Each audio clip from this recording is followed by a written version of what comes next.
Are you income rich but net worth poor? A $250K salary can still leave you broke if your mortgage, car notes, and lifestyle costs eat everything. Today, we'll expose why the Federal Reserve and wealth researchers use net worth, not income, to define the upper class and the exact number where it starts. Stay with me as we compare the median household net worth around $120,000, the top 25% climbing to about $500,000, and why the real upper class line begins around $1 to $1.2 million. You'll see how assets minus liabilities determines class, and why shifting your focus to net worth can change your financial future. So, why do high earners still feel broke? Let's call it what it is, the high income trap. A big paycheck can mask a fragile balance sheet. You can earn $200K or even $300K and still live month to month when every raise gets pre-spent. That's the trap. Income rich, net worth poor. It feels secure because the cash keeps arriving, but the money never stays. Think about your typical script for a younger professional household. A mortgage that stretches the budget in a high-cost city. 2 late model cars with notes because commuting is non-negotiable. Student loans in the background. Daycare or after-school care that rivals housing. Weekend trips, takeout, subscriptions, and a phone upgrade cycle. From the outside, the lifestyle looks successful. On the inside, the margin is razor thin. Meanwhile, a quieter household earning less keeps fixed costs low, invests every month, and builds assets in the background. Same calendar year, radically different balance sheet. Here's how a high income disappears without needing a line-by-line budget. Taxes take a large bite. Housing absorbs another hefty chunk. Mortgage or rent, insurance, maintenance. Add 2 car payments plus insurance and fuel. In many metro areas, childcare can rival a mortgage. Then normal life. Groceries, dining out, streaming, phone plans, gym, friends' weddings, kids' activities, travel, gifts, and just this once purchases. By month's end, the surplus is small and inconsistent. When the surplus is small, saving becomes optional, which means it rarely happens at scale. Why do fixed costs balloon as pay rises? It's common, and it makes sense psychologically. A bigger paycheck means bigger commitments feel affordable. Over time, those commitments harden into non-negotiables. That creates a loop where higher income justifies larger fixed costs, and larger fixed costs require maintaining the same high income. One layoff or bonus cut turns into anxiety because expenses don't flex. You don't need a study to feel that pressure. It shows up in the calendar, not just the spreadsheet. There's a way out, and it doesn't start with more income. It starts with net worth. What you own minus what you owe becomes the only score that compounds. Income is a stream. Net worth is a reservoir. Researchers lean on it because it measures resilience, not just motion. Income says you can earn. Net worth says you can endure. Here's a simple, realistic comparison. No guarantee, just a pattern that plays out often.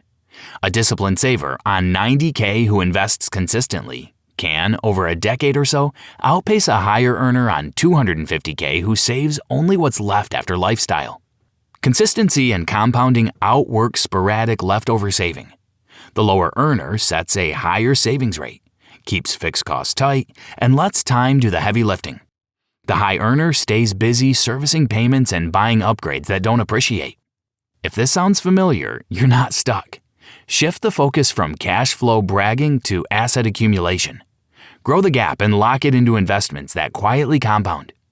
And if income isn't the measure that defines class, the next question matters.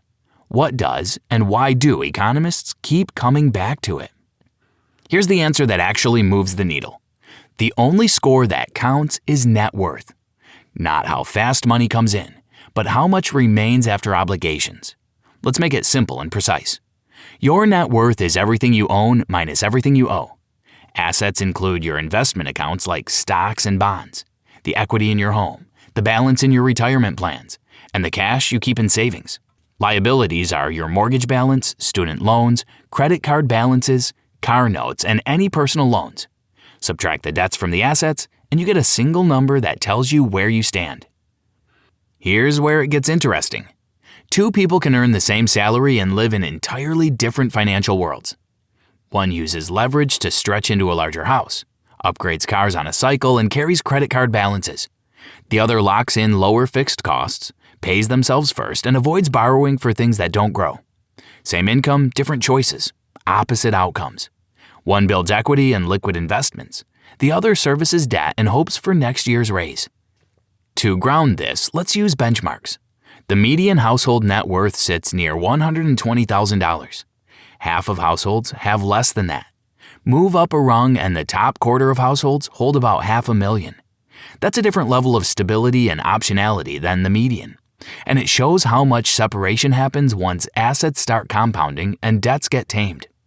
Researchers lean on net worth because it measures resilience, not velocity. Income is a flow.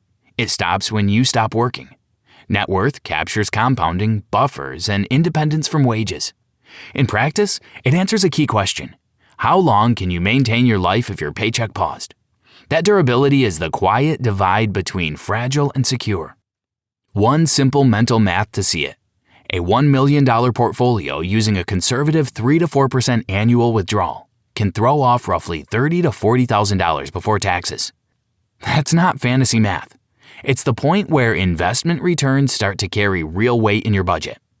When a normal year in the markets adds more to your balance than a typical raise, your relationship with work changes. That transition from relying mostly on earned income to leaning meaningful on investment income marks a real milestone. It's less about status and more about control. Your time becomes less tethered to your next paycheck because your assets pull some of the load. So here's the working definition for this video. Upper class begins when household net worth reaches roughly $1 million to $1.2 million. At that level, the portfolio matters more than the next bonus, and the plan revolves around asset allocation, risk, and tax strategy rather than just hours worked. From here, context matters. Your target shifts by life stage and compounding time, which means the smarter comparison is within your age bracket, not across generations. So let's make it practical. Where you stand by age gives you a fair lens for progress and a clearer target to hit without second-guessing every headline you see. Are you behind, ahead, or right on time for your age bracket? That's the question that keeps your comparisons fair and your goals realistic. Without age context, everything gets distorted. A 28-year-old looks at a retiree's balance and calls themselves behind, when the missing ingredient isn't hustle, it's years of compounding. Age-adjusted milestones fix that by grading you on your stage, not someone else's finish line. Net worth builds on a curve. Early on, your base is small, so even a good return doesn't move the needle much. In your 40s and beyond, the same percentage return throws off larger dollar gains because your base has grown. That's the compounding effect that rewards patience and consistency. Younger investors should expect a slower build, then a faster ramp when contributions and compounding work together. Let's talk rough gauges so you can orient yourself. In your 30s, getting within striking distance of the top decile often means landing around $300,000 to $400,000 in net worth for that age group. You don't need to be there today, but knowing the bar helps you calibrate your pace. By your 50s or 60s, that upper line often rises closer to the $1 million to $1.5 million range. That span reflects decades of steady contributions, market growth, and debt payoffs stacking in your favor. Real life slows early accumulation. Student loans can pull hundreds to over $1,000 a month. Housing eats a bigger share in high-cost areas, and buying too much house delays investing. Health insurance, childcare, and commuting costs all compete for the same dollars. None of that means you're stuck. It just means the early innings are about survival and systems. Automate contributions, knock down the highest cost debt, and keep fixed costs from expanding faster than your income. Do those three things and the gap compresses later. Here's a simple hypothetical that shows the power of time. Invest $1,000 a month starting at 25 and keep it to age 60.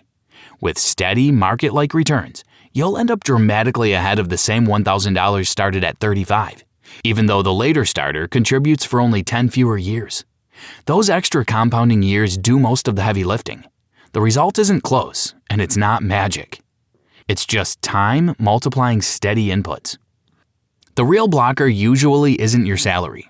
It's how much of your paycheck gets trapped in fixed costs and debt, leaving less fuel for compounding. Every dollar locked into an oversized mortgage, serial car loans, or recurring upgrades is a dollar that never gets a chance to snowball.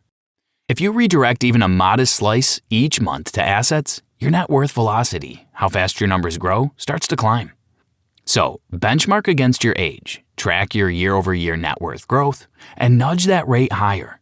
If progress feels slower than it should, the next step is to look for the quiet drains that steal compounding time before it ever reaches your balance. What if your biggest expense isn't on your budget?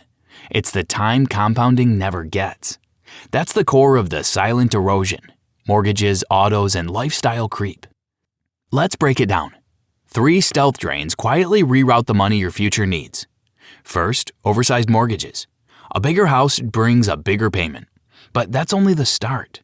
Higher property taxes, pricier insurance, and steady maintenance stack on top. You commit dollars every month to a fixed asset that doesn't produce income, so those funds can't work in liquid investments. Second, serial car loans and leases. Each upgrade restarts interest costs while the vehicle rapidly loses value. You pay more for something worth less every month. Third, recurring lifestyle upgrades. New subscriptions, nicer furniture, premium everything. None of it compounds, it just renews. These choices feel normal and even encouraged. A larger home looks like progress. A new car signals success. Small upgrades feel harmless. But together, they redirect thousands per month away from assets that grow. That's the tension. What earns social approval often stalls financial momentum. Many never cross the upper class line because they spend energy looking successful instead of becoming it. You feel busy, you pay all the bills, but your balance sheet barely moves. Run a simple before and after as an illustration, not a promise. If fixed costs sit at $4,000 a month and you right-size to $2,500, you've freed up $1,500. Invest that difference for 10 years at a 6 to 7% annual return, and the potential gap becomes meaningful. The after version directs more dollars to compounding, while the before version funds depreciation, interest, and upgrades that need constant replacement. Over a decade, the compounding side typically wins by a wide margin. That's financial drag in action. Interest and depreciation outpace asset growth when your budget leans on loans and rapidly declining purchases. The money you could invest gets tied up servicing yesterday's decisions, so compounding starts late and works with smaller amounts. The longer this persists, the harder it is for your portfolio to catch up. Behavior makes this tougher. Status signaling nudges you toward visible upgrades.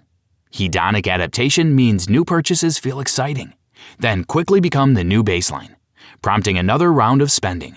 As income rises, restraint gets harder, not easier, unless you design guardrails. Use a simple playbook. Cap housing at a strict share of take-home pay so your mortgage never crowds out investing. Add a cooling-off period before big upgrades. Most wants fade after a week or two. Most importantly, automate investing first so the money leaves your account before lifestyle can expand into it. This flips the default from consuming to compounding. Shift 1 or 2 line items and you unlock upper-class math without a raise. As a rough illustration, redirecting $1,500 per month for 12 years at a conservative 6 to 7% could build roughly $500,000 to $600,000. No guarantees, just the power of steady contributions meeting time. Once the leaks are under control, the next step is to make your assets do more of the heavy lifting. Now, shift the source of your progress, from paycheck to portfolio income. This is the phase where your assets start carrying real weight, and your lifestyle relies less on hours worked and more on returns earned. When does your money start paying your bills for you? It happens when your portfolio can shoulder a meaningful slice of your life without you swapping time for dollars. And that shift doesn't require exotic strategies. It grows from steady ownership of broad, low-cost index funds. And if it fits your plan, cash-flowing real estate that covers its costs and then some. You're building machines that reinvest their own output, so each year they stand a little taller and pull a little harder. Many people chase the next hot pick and mistake motion for progress. Quick wins feel exciting, but they rarely scale with time because the process isn't repeatable. Reliable compounding looks boring in the moment and powerful in hindsight. The goal is durability. Assets that keep working without constant decision fatigue or timing calls that can derail years of effort. Let's make the mechanics simple. Consider this educational framework, not personal advice. Automate contributions on payday so investing happens before spending. Use diversified low-cost index exposure for the core, total market, international, and investment-grade bonds based on your risk level. Avoid high-fee products that quietly skim returns and keep you running in place. Minimize bad debt that doesn't appreciate or produce income. Every dollar not lost to interest can become principal in your compounding engine. Give yourself a scoreboard that encourages patience. Track your net worth growth rate once a year and note the split between contributions and market gains. Aim to raise the share coming from investment returns over time. That ratio tells you how much your money is working on its own. When gains begin to outpace the new cash you add, you're moving from wage dependence toward portfolio support. Watch for the first big inflection, around a $1 million net worth. A normal 6% market year can add roughly $60,000. That's often more than a typical raise, and it lands without extra meetings, weekends, or commutes. Your portfolio starts to feel like a silent partner that shows up every year, even if you don't. This stage often brings a noticeable drop in financial stress. Stability replaces urgency. It's not flashy. It's calm. Your bills feel covered. Your plan feels credible. And you stop chasing the next big thing to feel secure. Stay in the game by managing risk with discipline. Keep an emergency fund so surprises don't force sales at bad prices. Choose an asset allocation you can hold through drawdowns, not just in good times. Rebalance on a schedule to trim what ran hot and add to what lagged, keeping risk aligned with your plan rather than your mood. Crossing $1 million to $1.2 million isn't an endpoint. It's the point where compounding begins to outpace lifestyle pressure, especially if fixed costs stay in check. Keep your focus on the metric that grants freedom and let your portfolio's share of the work rise year after year. Here's where it all comes together. The conclusion is simple. Income looks impressive. Net worth makes you free. The shift is internal. Trade status chasing for stability and value time over displays. Track your net worth monthly so you see progress in real numbers. Cap fixed costs so compounding gets room to work. Automate investing before lifestyle expands. Make this practical. List assets, list debts, subtract. Set a savings rate that survives busy months. Cut one recurring upgrade this week. Redirect that cash to your portfolio. As this builds, it won't feel dramatic. It feels like peace. Steady, predictable, and calm. If you're income rich but net worth poor, the pivot starts now with what you own minus what you owe.